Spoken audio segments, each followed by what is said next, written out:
One of the most important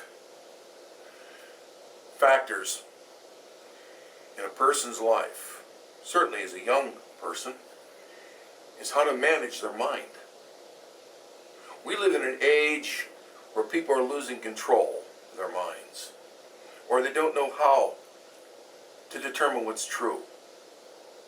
They can't tell the characteristics of something's true. Do you ever have a feeling about something, kind of a gut reaction, where you know that what someone's saying isn't true, but you don't know why?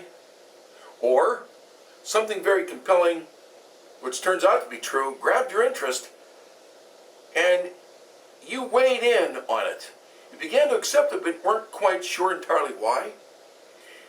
The Bible teaches us that there are truths that can guide us. Even if you don't know if a thing is true, you don't know its certitude. You don't know it with certainty. You have no assurance of it. There are certain truths that God has given in the critical application of the functions, the operating features of your mind. Shall we call it the software that God's given you, that can begin to, set off signals that something is or is not true. Just like there are nonverbal cues that someone can read on a person, the same is true with words, with thoughts, with the way they're expressed, and with, most importantly, their structure. In logic class, what we do is study the structure of man's expressions, his sentences, his expressed thinking. In the book of Proverbs, the book designed by Solomon to teach parents how to teach their children, many don't realize that he starts the book with various critical faculties of the mind. We hear a lot about critical thinking and spontaneity and creative thinking. A lot of that in the secular world is guesswork, or psychological experimentation based upon one experiment and a set of statistics that perhaps in the next decade is found to be not quite so true.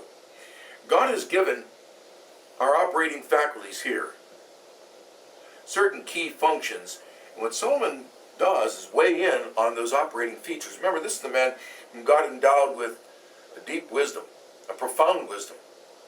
That wasn't guesswork on his part. He discerned the laws of thinking. He writes them at the very beginning of Proverbs. It's a shame that so often churches don't comment upon those functions. Let me give you an example. The word for wisdom. Actually, there are a couple of words for wisdom that are given in the book of Proverbs, at the beginning of Proverbs. There is this sound application of precept to the world around you. In fact, it's a function of the mind that sees God's design in a thing and can carry from the inception to its conclusion that design and recognize it as such. There are other words. One word is taken, subtlety. Satan, we're told, was subtle above all the animals in the garden. The word subtle is also used in Proverbs. A righteous man is called to be subtle. Remember that our Lord said to be wise as a serpent, just don't be one. Subtlety here, if we can put it in updated language, is sort of like X-ray vision. You're able to see past the superficial. There are certain signs of thought and of expression in the language itself that subtlety will recognize. In fact, it's contrasted with saith in Hebrew, the simple-minded. Our young people start out as saith, simple. The secular world mesmerizes them and flatters them with being critical, creative, and spontaneous,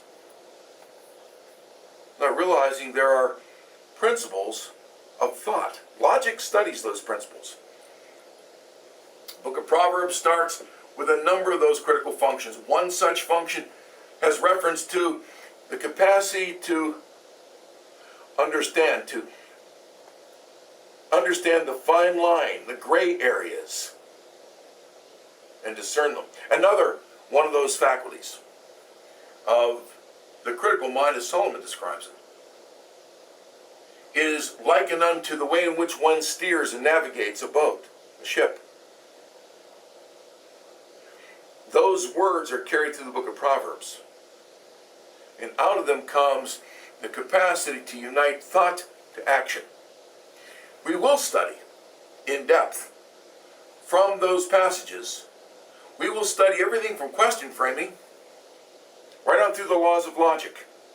We'll learn what validity is and invalidity. We'll understand the weakness of Aristotelian logic, why it's so weak, and why it serviced the West in some capacities well, but in most capacities not so very well. We're going to learn the laws of logic, De Morgan's theorems, for example, transposition, modus ponens, modus tollens, hypothetical syllogism, disjunctive syllogisms, and many more. We'll learn those. We'll study all of those in depth. And here's what we will do. We'll use a textbook here, one which yours truly wrote some years ago, referred to as, or called the Debate Strategies of Jesus Christ. Here's an example of what this book does. It goes into the Gospels in particular, although the whole realm of Scripture is brought into play at different points, but particularly Christ's use of argument, meaning development of thought from premise to conclusion. We all marvel at his abilities, but we conclude, well, he was God and I can't do that, so all I can do is be an admirer and stand afar off in amazement. That's not true. Our Lord was fully God and fully man. Two natures, one person, unmixed. Meaning, he learned how to think wisely. In this textbook, which we use, The Debate Strategies of Jesus Christ, what we'll do is we'll take what he did in the Scriptures, and then we'll apply it, studying the laws of logic, how arguments are developed, how he identified counterfeit arguments, fallacies, how he taught, and we will learn how to go underneath the thought of others, examining their assumptions, their presuppositions, meaning before, suppositions, meaning what they suppose to be true, how Christ went underneath and could show them their own thinking without their even realizing those principles upon which they based their thought. We'll see the principles of persuasion he used, even the emotive genius of our Lord, the emotions that he recognized. We'll see the laws of logic all throughout the Gospels. Here's a good example of what we'll do. In a section of the book, we examine question framing. Question framing technically refers to fallacies in the construction of a question. A fallacious question, done all the time in courts of law by attorneys, for example, but actually by all of us at some point, many times not even realizing it. You know, the tricky question. However, question framing in its broadest sense refers to just how you frame a question. Note the caption here, to what are you committing in the book? What we study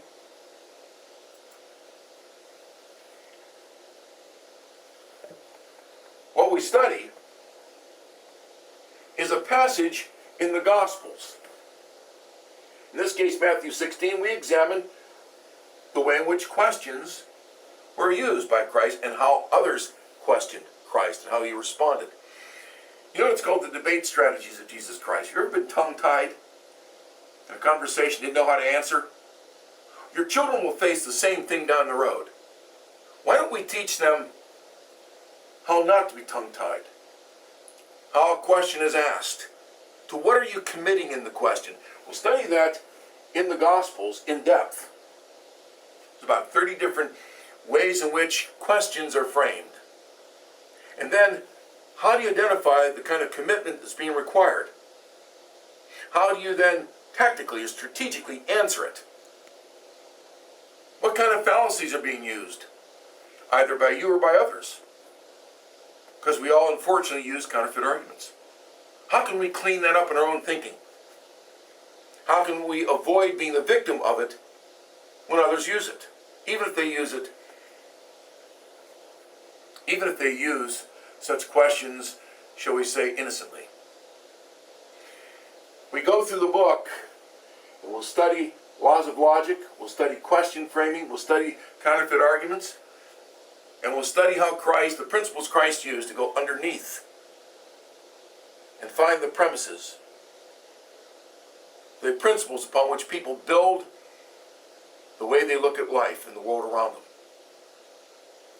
We'll find how Christ found the error and, of course, even the sins in people, in all of us, and how we are to defend ourselves and use it well and wisely, as he did.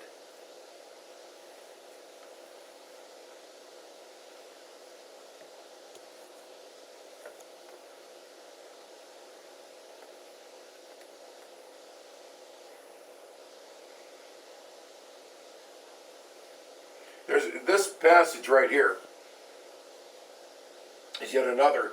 You'll note that what we do is we go through passage after passage, and we identify the logic principle involved.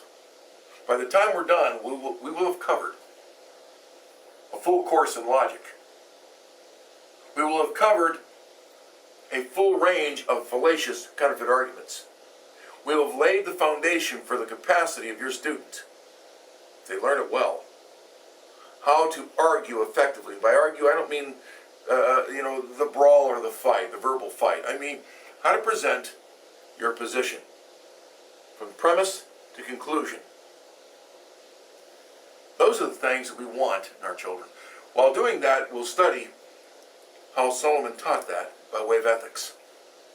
How we transfer the way we think into the way we behave. We'll learn all that in our logic course at the Academy.